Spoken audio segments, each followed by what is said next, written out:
Hello students, आज हम आपको एक नया समतल का फॉर्म लेकर आए हैं। आपके सामने है एक दिए सदिश के अनुलंब तथा दिए बिंदु से होकर जाने वाले समतल का समीकरण। यानी हमें उस समतल का समीकरण ज्ञात करना है जो एक सदिश के लंबवत है और किसी एक बिंदु से होकर जाती है। जैसे यहाँ देखिए, एक समतल ये है, एक समतल ये है, एक समतल ये है। यहाँ तीन समतल मैंने दिखाए हैं। तो और ये लंबवत रेखा है, मतलब एक लंबवत रेखा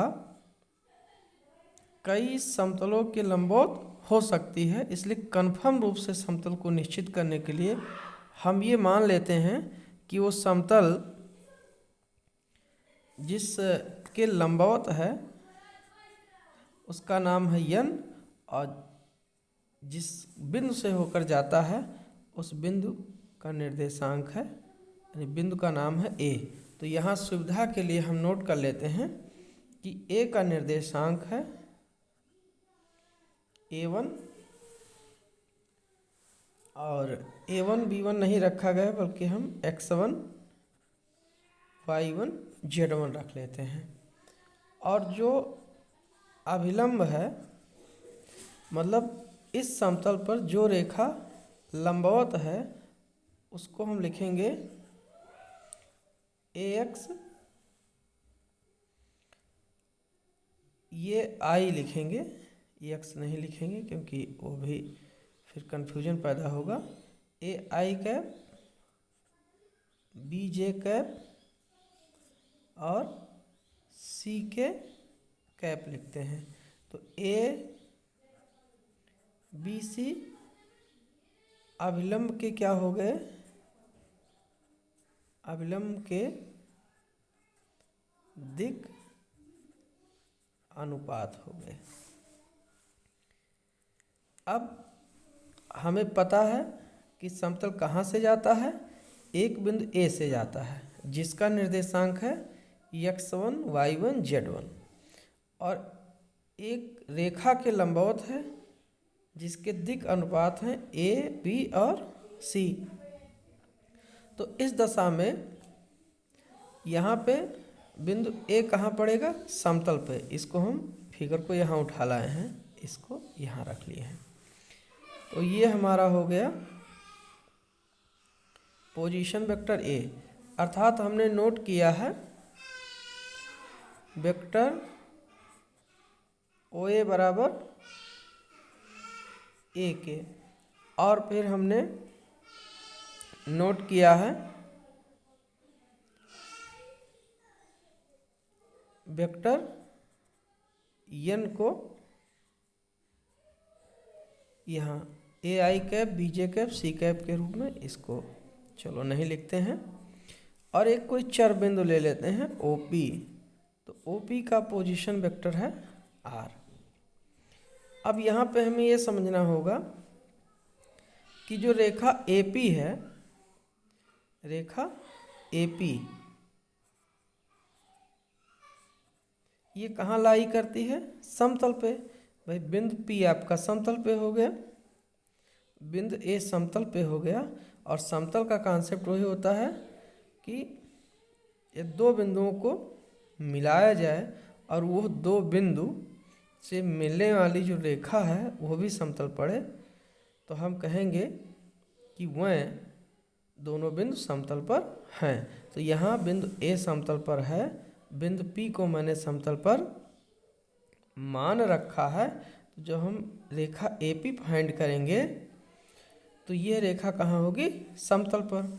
और जो बिंदु N है, यानी वेक्टर यन है, ये समतल की क्या है, लंबवत है। तो रेखा AP और वेक्टर यन एक दूसरे के क्या हो गए, लंबवत हो गए। इसको हम फिगर के माध्यम से भी ऐसे समझाते हैं कि मान लीजिए जिस पेपर पे मैं लिख रहा हूँ वो आपका समतल है, और ये हमारा पेन इसके लंबवत है, मीन्स 90 डिग्री पर यह है। तो इस समतल पे जितने भी रेखाएं होंगी सब इस पर क्या होंगी, लंबवत होंगी। मतलब यहाँ कोई भी आप रेखा इस समतल पर चाहे ऐसे खींचो चाहे ऐसे खींचो, जब भी आप रेखा फाइंड करोगे तो ये इस समतल की रेखा और इस समतल पर जो अभिलंब रेखा ये हमेशा एक दूसरे के परपेंडिकुलर होंगे। तो इसीलिए मैंने लिखा कि रेखा AP और वेक्टरियन परपेंडिकुलर मीन्स दोनों क्या हो गए, लंबवत हो गए हैं। तो अब इसका हमें इसी के सहारे हमें समीकरण फाइंड करना है। इस तर्क को अपने माइंड में रखना है। तो यहाँ पे वेक्टर AP और वेक्टर n परपेंडिकुलर हैं। अब इसका मतलब ये है कि अगर दो सदिश परपेंडिकुलर हैं तो उनका डॉट प्रोडक्ट क्या होगा, 0 होगा।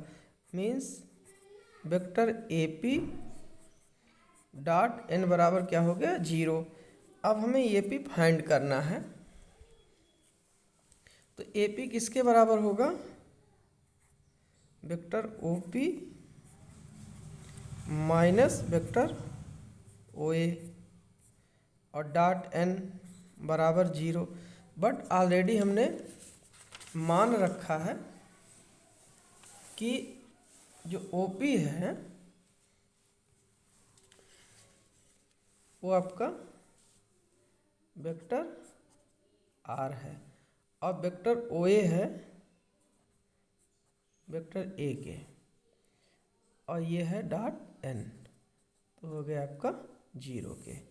तो इस तरीके से ये आपका सदिश रूप में समीकरण मिल गया, अर्थात उस समतल का समीकरण जो बिंदु A से जाता है। बिंदु A का मतलब यहाँ पोजीशन वेक्टर A है और वेक्टर n पर अभिलंब है। अब इसे हम कार्तीय रूप में चेंज करेंगे। तो कार्तीय रूप में चेंज करने के लिए वेक्टर R को लिखेंगे xi cap, yj cap, zk cap और वेक्टर A को लिखेंगे x1i कैप, y1j कैप और z1k कैप, क्योंकि यहाँ पर जो वेक्टर ये है ये OA के बराबर है और A का निर्देशांक मैंने ऑलरेडी मान रखा कि x1 y1 z1 ही है। और वेक्टर n